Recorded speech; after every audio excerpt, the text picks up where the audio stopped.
केंद्रीय मंत्रिमंडल की बैठक में आज सौर ऊर्जा क्षमता 20,000 से दोगुना करके 40,000 मेगावाट करने के प्रस्ताव को मंजूरी दी गई। सरकार को उम्मीद है कि इस सौर ऊर्जा प्रोजेक्ट से पर्यावरण संतुलन में मदद मिलेगी।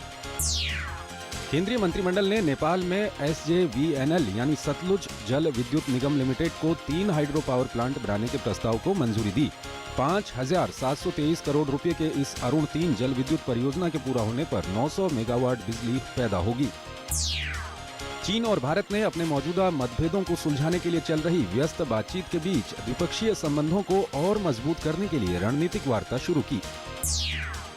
NSG में भारत की सदस्यता और जैश-ए-मोहम्मद के प्रमुख मसूद अजहर पर संयुक्त राष्ट्र के प्रतिबंध के प्रस्ताव के खिलाफ चीन के रवैये पर दोनों देशों के बीच मतभेद चल रहा है। केंद्रीय चुनाव आयोग ने कहा है कि मणिपुर में शांतिपूर्वक चुनाव कराने के लिए आर्थिक नाकेबंदी का मामला प्रभावित नहीं करेगा। चुनाव आयोग ने कहा है कि निष्पक्ष चुनाव कराने के लिए सभी तैयारियां पूरी कर ली गई हैं। केंद्रीय सूचना एवं प्रसारण मंत्री वेंकैया नायडू ने कहा है कि उत्तर प्रदेश में चल रहे चुनावों में भाषा की मर्यादा को बनाए रखा जाना चाहिए। उन्होंने सपा कांग्रेस के गठबंधन को मजबूरी का गठबंधन बताया।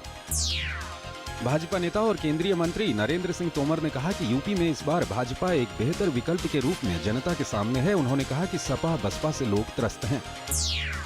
भाजपा अध्यक्ष अमित शाह ने गोरखपुर के चौरी चौरा में सपा बसपा पर बोला हमला, कहा 2 भ्रष्टाचारी दलों ने किया है गठबंधन।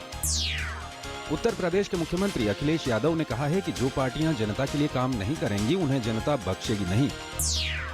बसपा प्रमुख मायावती ने फैजाबाद में चुनावी रैली को संबोधित करते हुए सपा पर हमला किया। उन्होंने कहा कि जनता सपा के काम को बखूबी जानती है। सुरक्षित साइबर स्पेस के उद्देश्य से डिजिटल इंडिया अभियान के तहत इलेक्ट्रॉनिक्स एंड इंफॉर्मेशन टेक्नोलॉजी मंत्रालय ने साइबर स्वच्छता केंद्र नाम की वेबसाइट का अनावरण किया। उच्चतम न्यायालय ने स्थानीय प्रशासन और राज्य सरकारों को 6 महीने के अंदर साझा कचरा शोधन संयंत्र CETP स्थापित करने के निर्देश दिए। इस बारे में स्थिति रिपोर्ट राष्ट्रीय हरित अधिकरण की संबद्ध पीठ को देने का भी निर्देश दिया गया। हमसफर और उदय के बाद अब अंत्योदय एक्सप्रेस जल्द ही यात्रियों के लिए होगी शुरू। अंत्योदय एक्सप्रेस को लंबी दूरी वाले रूट पर चलाया जाएगा, जिसकी घोषणा जल्द ही रेल मंत्री करेंगे।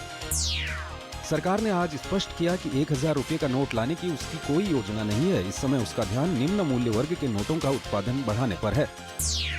23 तारीख को इनेलो के पंजाब बॉर्डर पर घग्गर सराय से SYL नहर खोदने की घोषणा के बाद हरियाणा और पंजाब पुलिस ने सुरक्षा के पुख्ता इंतजाम करने शुरू किए।